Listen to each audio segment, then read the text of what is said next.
you will never forget. We can get him with this. Yes, he is. Heart.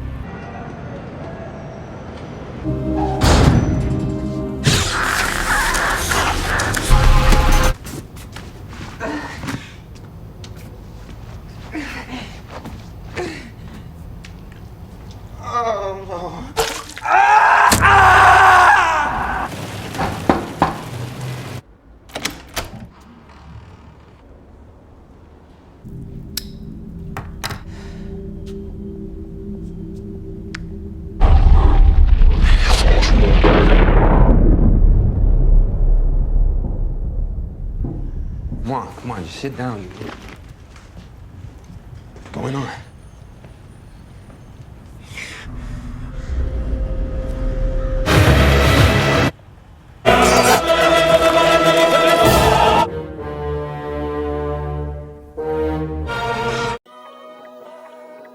Hey there!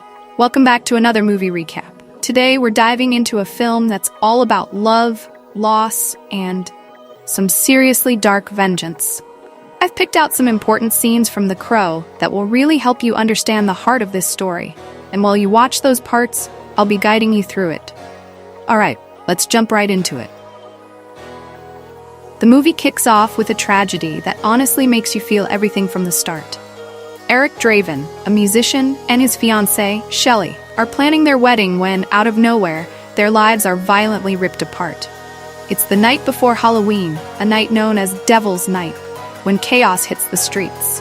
A gang breaks into their apartment, attacking both Eric and Shelly. Eric is brutally killed, and Shelly, well, she's left to die a slow, painful death. It's horrifying, gut-wrenching, and it sets the tone for what's to come. But here's the thing, Eric's story doesn't end with his death. Nope, he gets a second chance, thanks to a mysterious crow that brings him back to life 1 year later. Now, Eric isn't quite human anymore. He's something else. Something more powerful, with one clear goal: revenge. So, picture this. Eric crawls out of his grave, confused and disoriented. Can you imagine? He's just been dead for a year, and suddenly he's back in the land of the living. He doesn't know why at first, but he's quickly reminded of what happened that terrible night. His memories come flooding back, visions of Shelly, their love, and the horrific attack that took her from him. And as these memories hit, Eric knows exactly what he has to do. The crow, this mystical bird, acts as Eric's guide, leading him through the dark, gritty streets of the city. This place is rough, full of crime and corruption, and the atmosphere in the film really captures that. Everything is dark, moody, and drenched in rain. You can almost feel the weight of the city pressing down on Eric, but he's got one thing driving him forward: revenge. Eric's first stop is one of the gang members who was part of the attack. The guy's name is Tin Tin. And let me tell you, he's not prepared for what's about to happen. Eric shows up, and Tin Tin doesn't even recognize him at first. I mean, the guy has been dead for a year. But when Eric speaks, you can feel the tension in the air.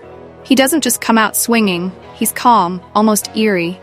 He says something like, "Do you know what it's like to be dead? Because you're about to find out." Chills, right? The fight between Eric and Tin Tin is brutal, but also symbolic. This isn't just some random street brawl. Eric is reclaiming his power, one punch, one knife throw at a time. And when he takes Tin Tin down, it's not just about revenge, it's about justice for Shelly, for what was taken from them both. From here, Eric's quest for vengeance kicks into high gear. He tracks down each of the gang members who had a hand in his and Shelly's death, one by one. There's Funboy, a trigger-happy junkie, who doesn't stand a chance against Eric. Then there's T-Bird, the gang's leader, who gets one of the most intense showdowns in the film. But it's not just about the violence. Each encounter reveals more about Eric's character, his pain, and the depth of his love for Shelly. One of the things that really stands out in this film is how the love story between Eric and Shelly is woven throughout all the action.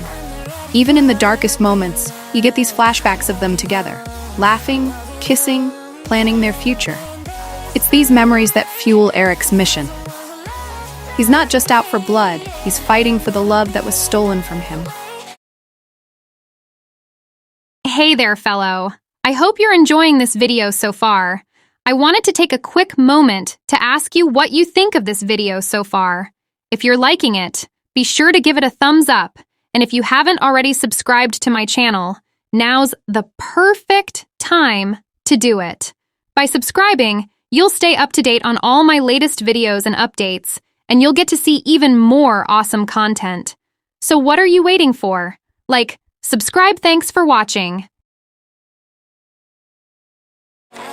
There's a particularly heartbreaking scene where Eric returns to the apartment he shared with Shelly. It's been left abandoned, untouched since that fateful night. As he walks through the space, you can see the grief and longing on his face. He picks up Shelly's belongings, remembering their life together. The way this scene is shot, with the music swelling in the background, it's a lot. You can feel how much he loved her, how much he misses her. It's moments like this that remind us that beneath all the supernatural stuff, this is a story about love. Love that transcends even death. As Eric continues his mission, he's guided by the crow, who's always by his side, watching, leading him to the next target. But it's not all smooth sailing. The bad guys start catching on that something isn't right.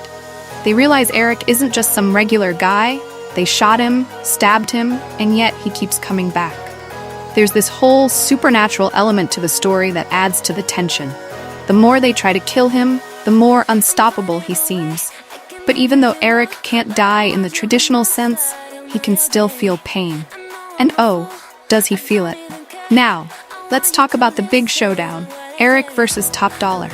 Top Dollar is the head honcho, the guy pulling all the strings behind the scenes. He's the one who ordered the attack on Eric and Shelly, and he's also into some seriously creepy occult stuff. This guy is bad news. The final confrontation takes place in a massive Gothic-style cathedral, with rain pouring down outside. It's the perfect setting for a dark, dramatic showdown. Eric and Top Dollar face off, and the dialogue here is intense. Top Dollar tries to taunt Eric, telling him that revenge won't bring Shelly back. But Eric doesn't care. He's not doing this for some happy ending. He's doing it because it's the right thing to do, because Shelly deserves justice. The fight is epic, and spoiler alert, Eric wins, but it's not exactly a happy victory. After all, nothing can bring Shelly back. And that's the real tragedy of the story. In the final moments of the film, Eric returns to Shelly's grave, his mission complete. He's exhausted, physically and emotionally. The crow, who has been his guide throughout this journey, perches nearby as if to say, "It's over. You did it." Eric lies down beside Shelly's grave, and there's this bittersweet sense of peace. He avenged her, but he's still lost without her. The film closes with a beautiful, haunting scene of Eric and Shelly reuniting in the afterlife. They're finally together again, free from the pain and violence of the world.